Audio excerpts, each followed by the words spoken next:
Assalamualaikum warahmatullahi wabarakatuh. Waalaikumsalam. Apa kabar semua? Alhamdulillah. Sehat semua ya? Biasa. Aman ya? Aman dari banjir? Aman. Alhamdulillah tidak. Kita hari ini agak serius temanya. Tema kita membahas tentang relasi agama dan negara, perspektif Syekh Manahuddin Madura. Ada yang tahu Syekh Manahuddin? Tahu. Siapa? Kan? Ya, Siapa? Manahuddin itu nama aslinya Syekh Manahuddin bin Abdul Latif Al-Bangkalan. Ya. Beliau di mana? Di Bangkalan. Lahir di mana? Ya. Di Bangkalan. Nah, Syekh Manahuddin ini merupakan ulama Madura yang paling masyhur ya. Ada yang pernah ke tempat ini? Pernah. Berapa kali? Berkali-kali. Apa, Mas Hadi? Ada hajat khusus sana?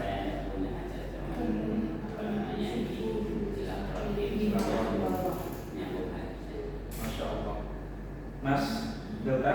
Iya, Berapa kali di sana? berkali-kali Pak, alhamdulillah. Alhamdulillah. Dalam rangka takziah dan ziarah Pak. Kalau mbaknya pernah?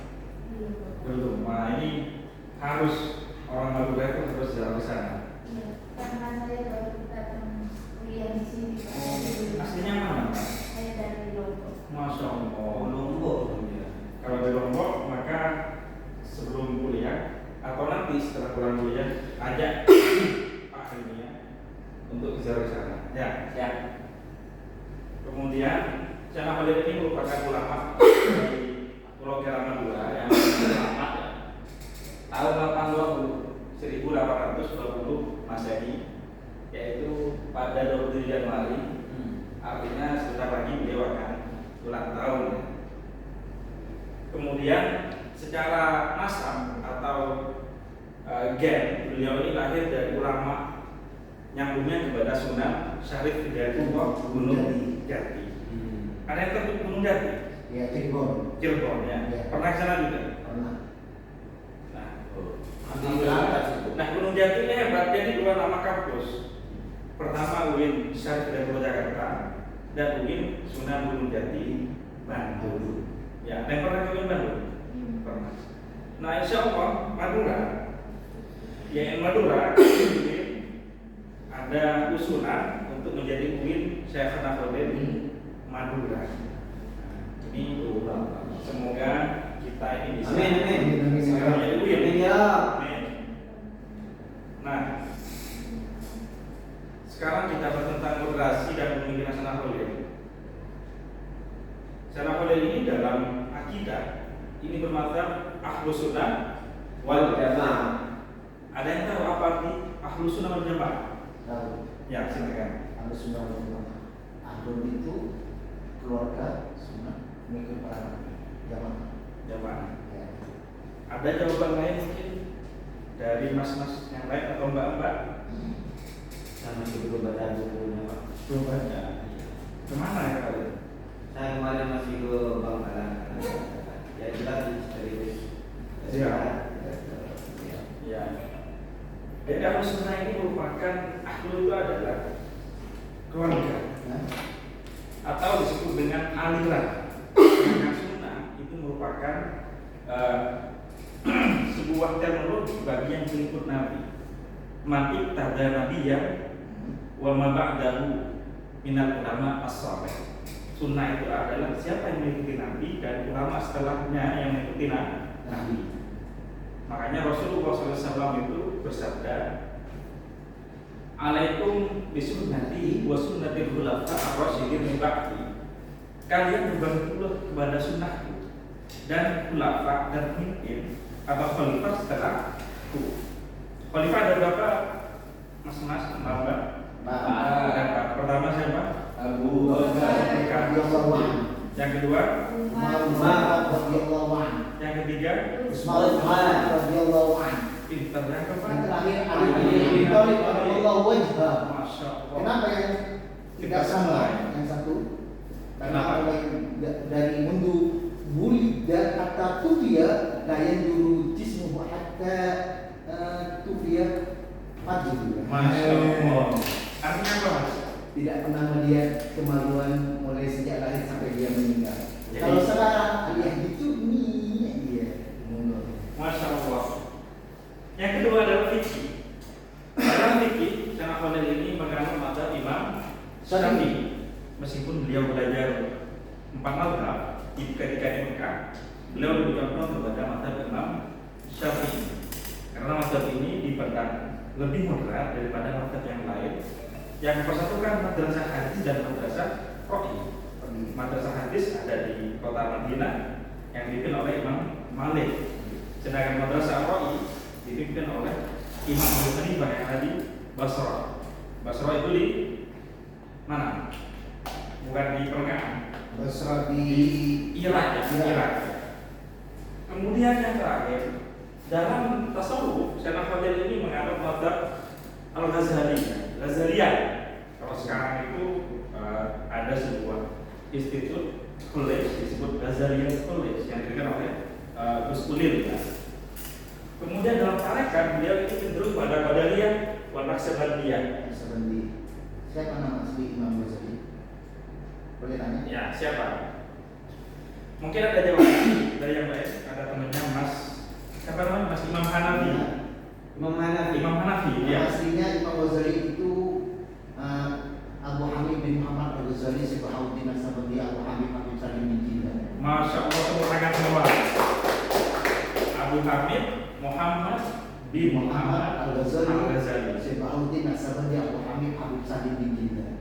Oh, Antum kan Imam Hanafi. Nama saya bukan Abu Hanifah bin Nu'man bin Thabit bin Atami, tapi nama kerennya dipanggil Imam Hanafi. Tepuk tangan sekali lagi. Luar biasa. Luar biasa. Luar biasa teman kita ini. Yang bisa jawab boleh pulang. Nanti dapat bingkisan nanti ya. Saliwat. Di Sami ya. Sahabat dewan. Kemudian kita coba lihat ya video sikap terkait pemikiran Syekh Khalil Bangkalan Madura.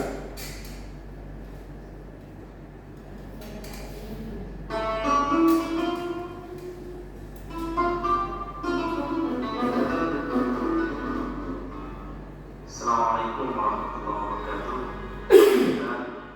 Wassalatu wassalamu ala Rasulillah Sayyidina Muhammad bin Abdillah wa ala alihi wa sahbihi wa mawala amma ba'du. Pasca jatuhnya Turki Utsmani pada tahun 1924, Turki merdeka menjadi negara Islam, memisahkan antara hubungan negara dan agama. Najd mendeklarasikan diri sebagai negara agama dengan berdirinya Mamlakah Arabiyah Saudiyah.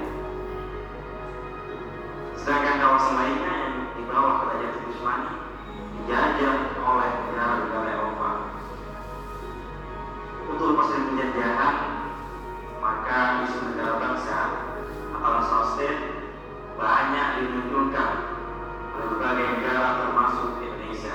Jika di Timur Tengah, isu negara bangsa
Indonesia tidak boleh seperti Turki, akan tetapi harus menganut relasi agama dan negara yang simbiosis, seperti yang telah dirumuskan oleh Imam Al-Ghazali dalam Kitab-Nya.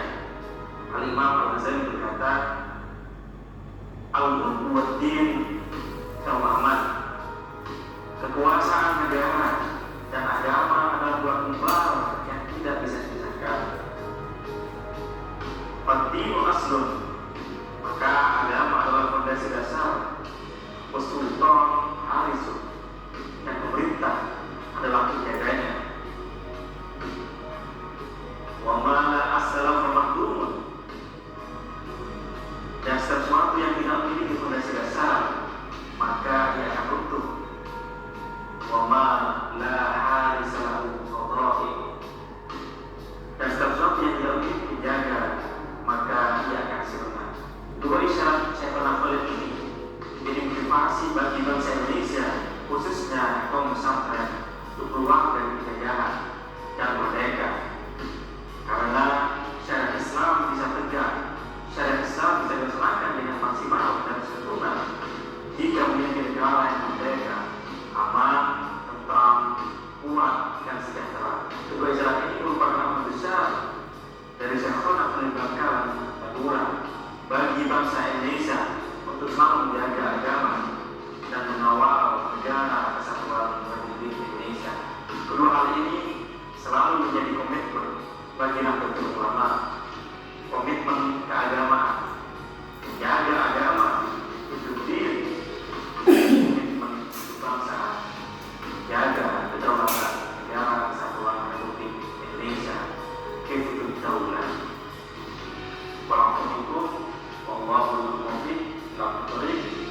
Wassalamualaikum warahmatullahi wabarakatuh.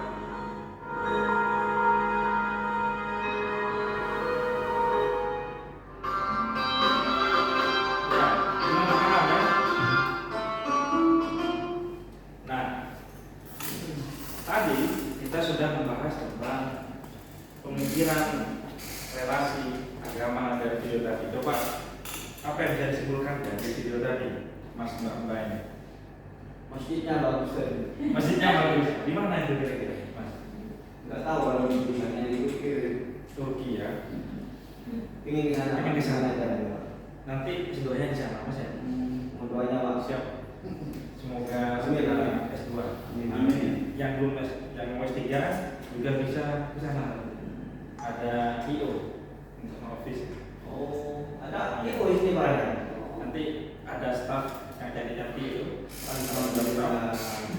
Siap melayani untuk penerimaan ke luar negeri, kuliah ke luar negeri. Siapa? Ya. Siapa main-main di sana gitu? Siap. Silaturahim. Silaturahim. Ya, jadi Syekh Khalid ini sebelum beliau wafat, 1 tahun sebelum beliau wafat, memberikan 2 isyarat. Pertama apa? Tongkat. Yang kedua tasbih. Kira-kira tongkat itu melambangkan apa ya? Kalau kita lihat dari perspektif tasawuf kebangsaan atau pemikiran politik, Tongkat melambangkan kekuatan. Tasbih melambangkan religi. Masya Allah. Tepuk tangan untuk Mas Delta. Boleh ulang. Berubah apa? Tongkat itu Mas? Penyangga. Yang bisa dipegang ini ya? Apa ya? Apa? Untuk fondasi. Fondasi. Ya. Apa fondasi? Dalam perspektif fikih saja, bukan perspektif yang lain, bukan bangunan. Apa kira-kira? Dasar. Kalau kata Masnya kekuatan tadi. Apa? Tongkat itu apa Mas? Coba. Tongkat itu suatu yang Ya. Apa? monggo Mas. Monggo mungkin yang lain. Silakan. Kalau saya itu tongkat itu ada di olahraga itu urutan estafet kepemimpinan. Estafet kepemimpinan dari seorang yang lebih tua kepada orang yang lebih muda. Ya, bagus. Jadi tongkat itu melambangkan sebuah estafet kepemimpinan. Ketika Turki mulai runtuh, ini akan berdirilah sebuah Nahdlatul Ulama. Artinya apa? Bahwa tongkat kepemimpinan yang ada di Turki Utsmani ini berpindah kepada di Indonesia ada Nahdlatul Ulama. Seperti halnya yang terjadi di Cordoba. Ada yang tahu Cordoba? Spanyol ya. Mana itu Pak Spanyol Pak? Spanyol itu dekat dengan Maroko. Oh. Yang kemarin mengalahkan Portugal itu mas. Oh. Iya. Yang perang sedikit saja. Iya anak ini. Anak Hakimi ya. Oh anak ini. Yang madhabnya Imam Malik. Mazhab Maliki. Di sana banyak ulama di Cordoba itu termasuk imam penulis Alfiyah Ibnu Malik itu dari Cordoba itu. Dulu Cordoba ini ketika Islam Abdurrahman Ad-Dakhil masuk dari Maroko menguasai Spanyol, ini menjadi negara Islam. Namun 5 abad kemudian runtuh dan menjadi negara non Muslim, dari negara kafir. Nah sekarang ketika Cordoba itu runtuh, maka berdirilah kerajaan di Jawa disebut dengan kerajaan apa? Kerajaan iya di Jawa. Demak. Artinya tongkat yang ada di Cordoba ini dilanjutkan oleh kerajaan Islam yang ada di Demak. Kerajaan Islam di Cordoba lanjutkan kerajaan Islam di Demak. Begitu juga dengan Turki Utsmani. Jadi harus menurut itu maka ada sebuah kemungkinan di situ di Indonesia yang disebut Nahdlatul Ulama. Nah tugasnya itu ini berat sekali karena harus memberikan tongkat yang hampir jatuh dilanjutkan oleh Syekh Khalil, dititipkan kepada Kaisar Sulaiman untuk dibagikan kepada Syekh As. Tongkat dalam sebuah negara tasbih melambangkan nilai religius agama. Artinya Syekh Khalil berpikir untuk menjadi negara yang berbangsa dan beragama itu harus menganut nilai religius dan bukan kompetitif seperti yang Madura, tapi religius dan negara atau agama negarawan atau religius. Kalau Jokowi kemarin apa? Religius nasionalis, ya, religius nasionalis. Nah kalau itu negara itu makmur harus religius nasionalis, harus ada negara dan agama. Tidak seperti Turki yang kemudian menjadi negara sekuler memisahkan agama dan negara. Tidak seperti Saudi yang menjadikan negara sebagai agama. Nah, Indonesia yang cocok adalah negara yang religius nasionalis. Kemudian ini terinspirasi dari Al-Imam Al-Ghazali dalam Nurul Mutim. Coba ada yang bisa baca ini? Ya coba ceritanya. Yang mana Pak? Yang di atas ini mas. Al-alaqah bainad dini wal dawlati fi siyasati asy-syar'iyyah. Ya, apa kira-kira? Alaqah itu Al-alaqah relasi antara agama dan negara dalam politik Islam. Islam. Ya, coba aku berikan mas. Ini ahli pesantren. Wah ini kitabnya bagus. Kitabnya bagus, monggo mas. Yang di bawah maksudnya? Ya, yang satu baris saja mas.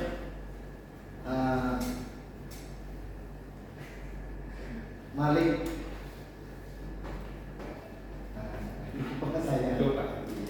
Coba yang lain mungkin. Itu Al-Mulk Quwwati. Al-Mulk Quwwati. Apa artinya Al-Mulk itu mas? Kerajaan. Negara dan agama. Apa? Tahu aman? Seperti dua kembar yang tidak bisa dipisahkan. Saling mengikat. Saling simbiosis. Kalau teori relasi agama. Mengapa? Fatih Maslun. Agama itu adalah fondasi dasar. Sultan Harisun, sedangkan negara adalah penjaga dari agama. Jadi kalau ingin makmur maka negara itu harus religius dan nasionalis, harus menghubungkan atau bersinergi antara agama dan negara, karena agama yang merupakan fondasi dasar, sedangkan negara atau pemerintah merupakan penjaga agama. Agama bisa tegak apabila ada pemerintah atau negara yang menjaganya dengan undang-undang. Ada negara yang aman. Coba kita lihat di Syria. Syria itu sekarang perang. Maka untuk sholat saja itu sulit, apalagi menikah. Sholat saja sulit, apalagi menikah, karena perang terus negaranya itu. Nah makanya kita di Indonesia, mumpung negara kita damai, banyaklah menikah. Ya. Nah tugas untuk minggu depan, Mas Mbak, ini ada tugasnya. Tugas lagi ya. Yang begitulah agar kita lebih kompetitif. Katanya pengen jadi UIN ya. Tugas mini riset kalian nanti ada. Saya bagi dengan kelompok di grup ya, di WhatsApp. Ada pertama internalisasi pemikiran secara khalil di masyarakat Madura modern. Bagaimana masyarakat modern ini membentuk sebuah pemikiran politik kebangsaan di masyarakat Madura modern. Yang kedua, moderasi tasawuf kebangsaan secara khalil. Bagaimana pemikiran apa sebenarnya? Apa? Ya, ntar lagi kita. Yang kedua, bagaimana moderasi beragama diusung oleh secara khalil. Yang ketiga adalah implementasi fikih secara khalil di era post-Islam. Apa post-Islam? Ya, al-asr ba'dal haqiqah misalnya. Di era bukan-bukan. Oh, Iya. ada negara bukan. Ada negara bukan-bukan. Karena sekarang ini yang benar bisa salah, yang salah bisa benar. Yang hoax dan yang benar itu hampir sama sekarang. Oleh karena itu kalian nanti dibagi menjadi 3 kelompok. Ya, siap. Siap ya? Siap. Di kumpulan depan tugas kalian riset, mencari tahu terkait 3 hal tadi. Ada pertanyaan sebelumnya? Sudah ya? Berapa? Alhamdulillah. Untuk rekan kita akhiri dengan membaca doa bersama-sama. Subhanakallahumma wa bihamdika astaghfiruka wa atubu ilaik. Bitafiqun aja wa afiminkum. Assalamualaikum warahmatullahi wabarakatuh. Waalaikumsalam.